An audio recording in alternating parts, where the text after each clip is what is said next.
공인중개사 분들이 좀 가담을 하신 것 같아요. 보통 아마 이렇게 물어보시는 분들은 한 10%도 안 될 겁니다.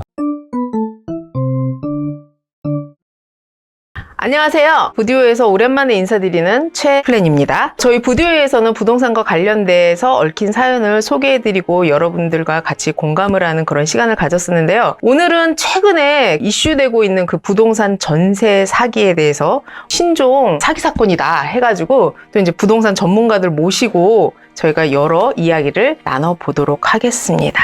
범죄가 진화한다고 하는데 인천에서 저희 부동산 전세 사기 터진 지 얼마 안 됐잖아요. 근데 또 수원에서 저희 지금 다세대 빌라 관련된 전세 사기가 터진 것 같아가지고 아니 이런 전세 사기에도 여러 가지 유형이 있나 하고 이제 저희가 두 분을 모셨습니다. 네, 맞습니다. 요새 원래는 인천에서 굉장히 크게 이슈가 됐었죠. 전세 사기라고. 근데 최근에는 수원에서 도시형 생활주택이나 다세대주택 이렇게 해서 전세 사기가 또 많이 번지고 있어요. 그리고 신종 사기 수법이라고 하는데 사실 조금 바뀐 거죠. 전세 사기 수법이 여러 가지가 있다고 전에 설명드렸었는데 네. 조금 달라요, 약간. 사실 제가 그 전세 사기 분들 모여있는 모임에서 같이 저도 활동을 하고 있어요. 굉장히 이제 속이 많이 타세요. 자, 그분들 욕도 많이 하시고 사실. 전 재산을 모아놓은 게 네. 없어지니까.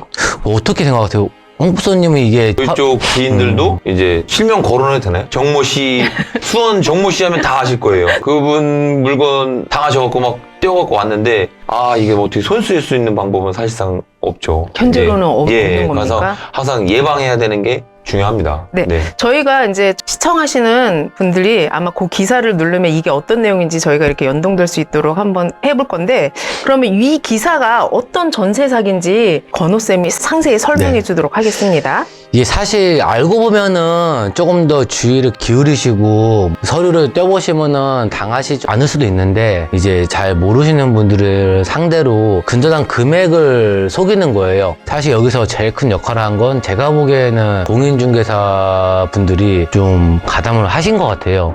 문서를 속인 건 아니고 예, 문서로 속인 거 아니고 이제 말로 설명하실 때 원래 아시다시피 중개사분들은 고지 의무가 있으세요. 네. 그걸 이제 위반하시거나 허위로 하시면 안 되는데 허위로 말씀하신 그런 부분이 크게 보이는 근저당 금액을 떴다고. 그 해당 건물에 원래 대출을 받으면 근저당권이 설정된 거를 이제 계약할 때 볼 수 있는데 그 금액이 적은 것처럼 보여서 해당 건물에 대출이 조금 있구나 이렇게 안전감을 들게 하는 그런 수법이라는 거 말씀이신가요? 도시형 생활주택하고 다세대주택은 구분등기돼 있어서 각 호수마다 근저당권 설정해야 되는데 공동담보로 해서 이 건물 전체가 어차피 집주인 한 분 거니까 전체 다 설정해가지고 하는 경우가 있어요. 근데 이 사건은 전체를 설정한 게 아니고 일부만 공동담보로 잡아가지고 건물 전체는 예를 들어서 20억인데 설정된 거는 한 5억, 10억밖에 안 돼 있다 이렇게 말을 하는 거죠. 공동담보로. 그러면 대략 정리를 하면 그 건물을 구분해서 대출을 받았기 때문에 세입자 입장에서는 해당 건물 전체에 얼마의 담보대출이 있는지 알 수 없는 거예요? 그렇죠. 설명 안 해주면은 잘 모르시는 분들 이거를 일일이 조사해서 할 수가 없어요. 그러니까 중개사님 말만 듣고 20억짜리 건물인데 근저당 보셔라 10억밖에 안 돼 있다. 공동담보로 설정한 거다. 이러고 그냥 넘어가는 거죠. 공동담보를 했다는 증거를 볼 수 있는 어디에서도 볼 수가 볼 없는 수는 거예요? 있는데 그거 안 보여주고 그냥 공동담보로 등기부상의 1구에 있다고 말씀해 주시고 예를 들어가지고 건물이 만약에 15세대예요. 그럼 15세대 전체로 설정 잡아가지고 공동담보로 설정을 해야 되는데 가령 한 5개 잡고 거기서 뭐 5억 정도밖에 없다. 근데 말은 건물 전체에 대해서 20억짜리니까 5억밖에 설정이 안 돼 있다. 그리고 별도로 이제 나머지 10개를 따로 잡아가지고 또 10몇 억 받아버리는 거예요. 그러면 만약에 이렇게 전세로 들어갈 예비 세입자들이 그냥 일반 근저당이 아닌 이렇게 공동담보대출을 받았을 경우에 반드시 체크해야 되는 체크 포인트가 있으면 좀 설명을 해주시겠어요? 홍 선생님 한번 설명해 주세요. 근데 일단은 뭐 가장 먼저 첫 번째로 해야 될 게 보증보험 가입이 되는지 안 되는지 물어보시면요. 안 된다고 나와요. 그러면 이제 이거는 대출이 많은 거니까 당연히 안 된다고 하는 거거든요.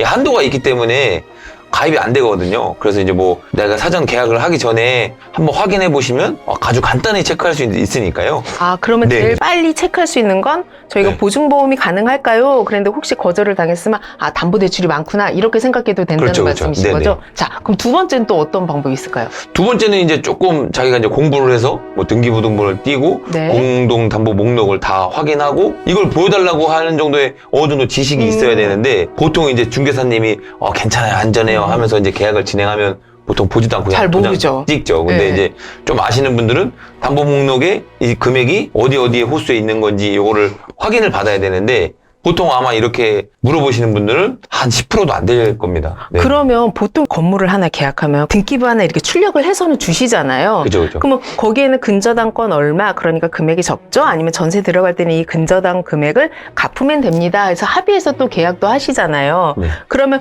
그 밑에 뭐 이렇게 공동담보대출이라는 목록. 문구는 네. 없는 거네요? 있어요. 아, 있어요? 네. 그럼 목록은 그 있습니다. 목록 공동담보 목록이 있으니까 그 목록이 어떤 걸 공동담보로 잡았는지 체크를 해야 되는 거고 그리고 그 담보 목록에 나온 것들의 이제 시세를 확인해서 이제 전세금과 다 비교를 해봐야 돼요. 그리고 채권 최고의 근저당권하고 비교도 해보고 공동담보 5개 잡혀 있는데 1억짜리가 5개 잡혀 있으면은 5억에 대해서 담보가 대출이 나간 건데 네. 채권 최고액 보니까 5억이야. 네. 그러면은 들어가시면 안 되죠. 그쵸. 이거는. 네. 채권 최고액이 그거를 이제 있으니까. 중개사님들이 상세하게 말씀 안 해주시고 아니면 허위로 하시거나 안 해주시거나 그럼 현실적으로 아까 말했던 보증보험 끊거나 공동담보대출의 그 리스트를 확인하는 거 말고도 혹시 또 현실적으로 전세를 피할 수 있는 방법이 있으면 저희 권호쌤이 좀 안내를 해주실 수 있으실까요? 전세 사기를 피하시려면 일단은 우리 송풍선이 말씀하신 것처럼 공부를 좀 하셔야 돼요. 그죠. 어쨌든 중개사님이 중간에서 중개를 해주시지만은